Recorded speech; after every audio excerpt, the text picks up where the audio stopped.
Buongiorno a tutti. Allora, oggi sono qua, Parco delle Mura, luogo che non è che non lo conosco bene, conosco pure i sassi per quante volte ci sono venuto, però per assurdo quello che sto per fare, che è l'anello AQ1, forse l'ho fatto solo una volta e forse non l'ho fatto neanche per intero, quindi oggi facciamo questo anello AQ1. Poco tempo fa sul canale avevo messo l'anello AQ2. Per farlo il percorso prevedeva di partire da Molassano a San Gottardo, ma per ragioni di comodità io abito non troppo distante da qui, allora parto da Righi e vado a raccordarmi con l'anello AQ1 tra un paio di chilometri, quindi devo fare un paio di chilometri di avvicinamento per andare a incontrare l'anello. Bene, il tempo purtroppo stamattina ancora regge, ma oggi pomeriggio era brutto, quindi ho scelto apposta una cosa da fare abbastanza rapidamente senza prendere troppa acqua. Va bene, vediamo quello che succede e ci vediamo più tardi.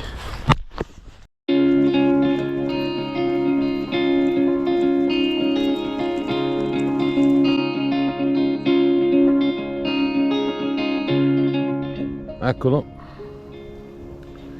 ci sono arrivato. Questo qua è il raccordo per la Q1, dopo avevo detto 2, invece sono esattamente 3 km da Righi, per chi volesse passare di qua, perché se no, come dicevo prima, l'inizio è a San Gottardo, zona Molassano. Bene, adesso non mi resta che scendere e la salita, quella bella, è dopo. Adesso come prima meta per incontrare la Croce di Pinasco. Vado!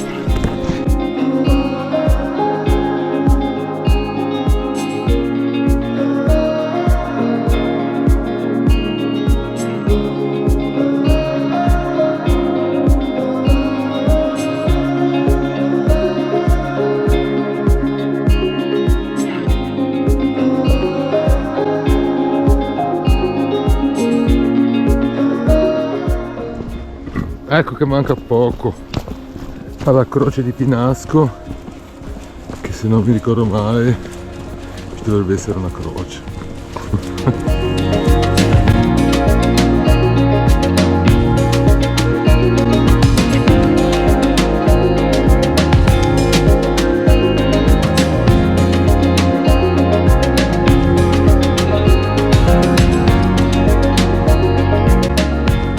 Bene, avete appena visto il Monte Croce di Pinasco, che per assurdo lì c'è il Monte Croce di Pinasco e dall'altra parte, dove poi risalgo, c'è il Monte Pinasco. Non capisco questo, vabbè.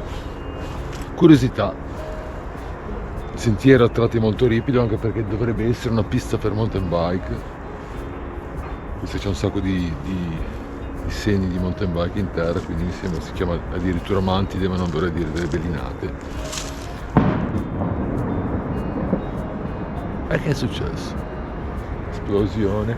Vabbè. 5 minuti vado a raccordarmi con l'acquedotto storico. Devo risalire sull'altra parte, dove incontriamo 3 monticelli, appunto il Monte Pinasco, il Monte di Trensasco, il Monte Bastia, per poi arrivare alla Baita del Diamante.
acquedotto storico, c'è un'umidità pazzesca stamattina. E mica da giù di lì. No, stavo per confondermi, ma no, devo proseguire sempre per una parte di acquedotto per poi risalire dall'altra parte, come dicevo prima, la cresta dei monticelli.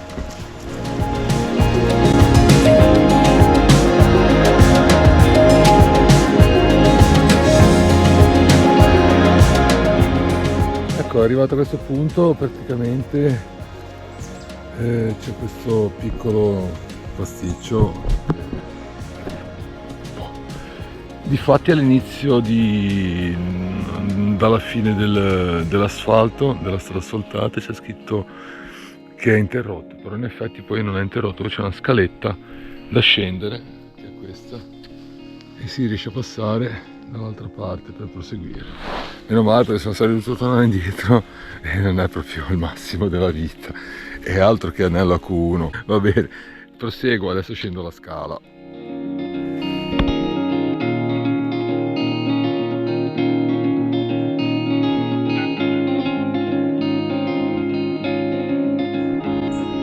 Dopo un bel pezzo di acquedotto storico, adesso di qua si abbandona e si comincia a risalire a chiudere l'anello.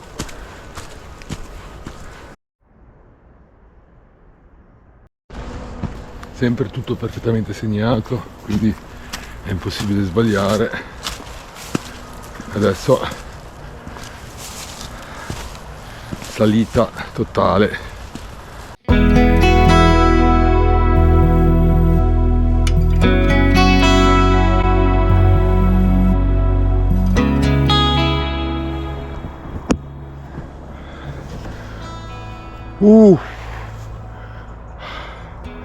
Oberlin, ripido, lo sapevo forse. Adesso mancano 400 metri circa, non di dislivello, di lunghezza, e arrivare al Monte Pinasco, che è il primo dei 3 monticelli che andiamo a incontrare. Ecco che sono arrivato al Monte Pinasco, che adesso mi riposo un attimo, bevo un po' d'acqua, non mi sono ancora fermato, quindi ci sta. E poi è soltanto sul Pinasco 313 metri, a 101 metri di dislivello c'è il Monte di Trensasco, poco più avanti. E ora vi faccio un'inquadratura così potete leggere qua, perché questo qua ha un'importanza storica della guerra, roba di trincee, cose varie. Faccio un'inquadratura così leggete tutto.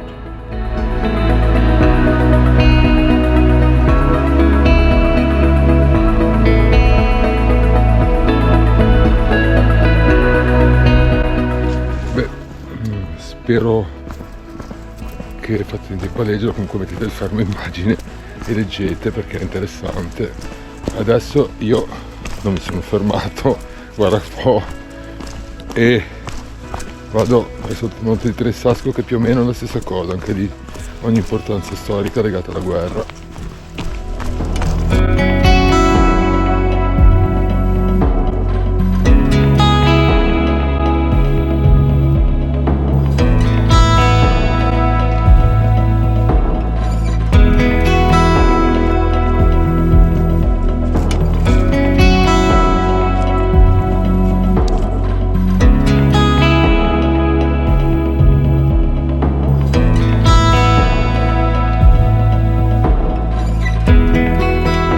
Dunque, eccoci qua, arrivati al Monte del Trensasco, 414 metri, e adesso bevo un po' d'acqua perché non ho ancora bevuto. Dall'altra parte si vede il diamante come nell'inquadratura che ho fatto vedere prima, e il tempo fa schifo.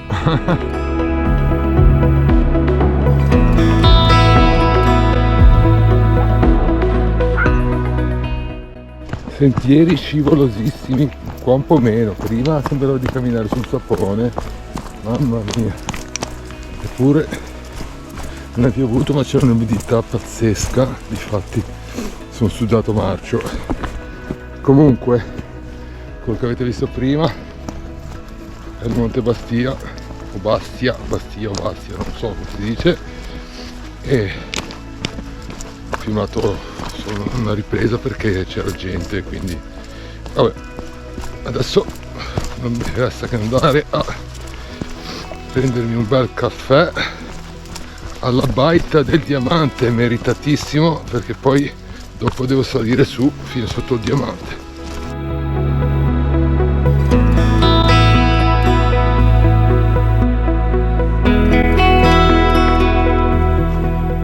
E adesso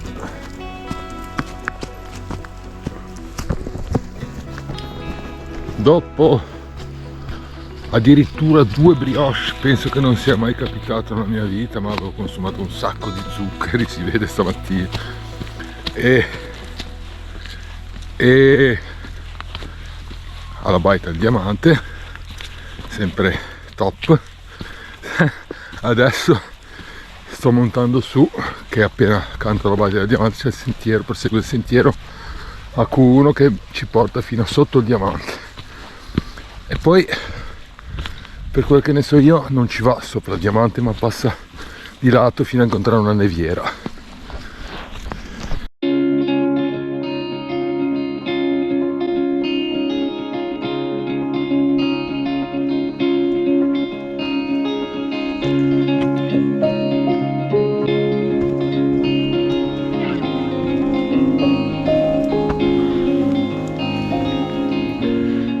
Sono sul tratto che dalla Baita del Diamante arriva alla Sella del Diamante, sotto è molto ripido, ma lo conosco benissimo.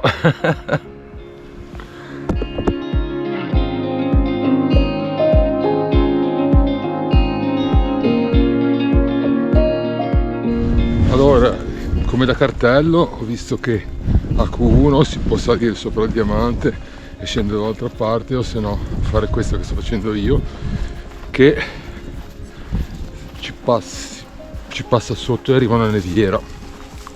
Io ho fatto questa perché poi andare al diamante prima di tutto oggi non merita per niente, perché è tutto nuvoloso, siamo in mezzo alla nebbia, numero 1. Numero 2, poi ci farò un video dedicato magari anche con i bambini, una merenda, non lo so. Comunque a Diamanti sono andato almeno 1500 volte, quindi niente di nuovo.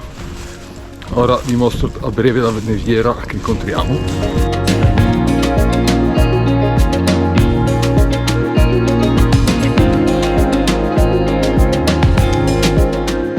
Eccola la neviera. Adesso a brevissimo arriviamo alla colla del Diamante e poi si scende giù tutto fino al passo Giandino, fino ad arrivare al punto dove abbiamo incontrato stamattina, al raccordo dove siamo arrivati stamattina. Poi mi manca 3 km di strada piana e larga, serrata, per ritornare allo scooter.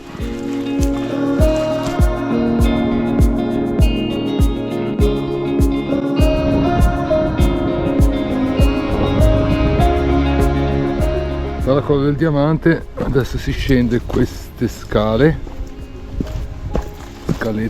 tutto sempre molto umido e molto scivoloso, mamma mia, e arriviamo direttamente a passo Giandino, come dicevo prima, e poi proseguendo ancora un pezzetto arriviamo al raccordo di stamattina.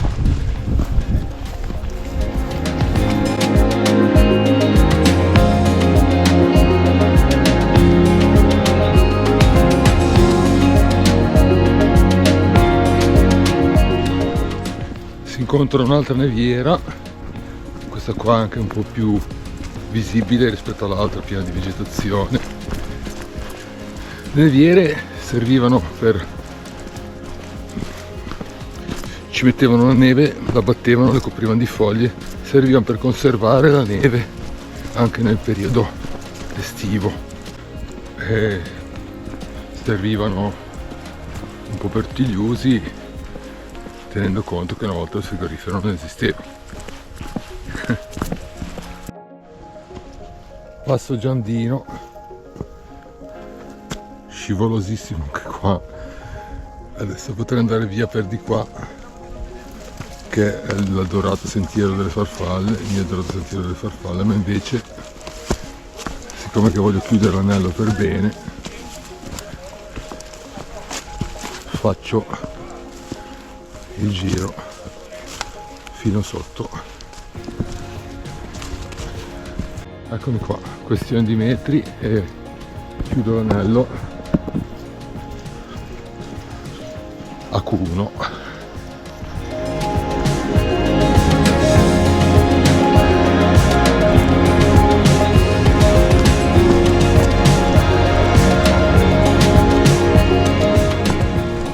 Sono sulla strada sterrata che sarebbe il sentiero dell'acquedotto e 3 km e sono di nuovo lo scooter.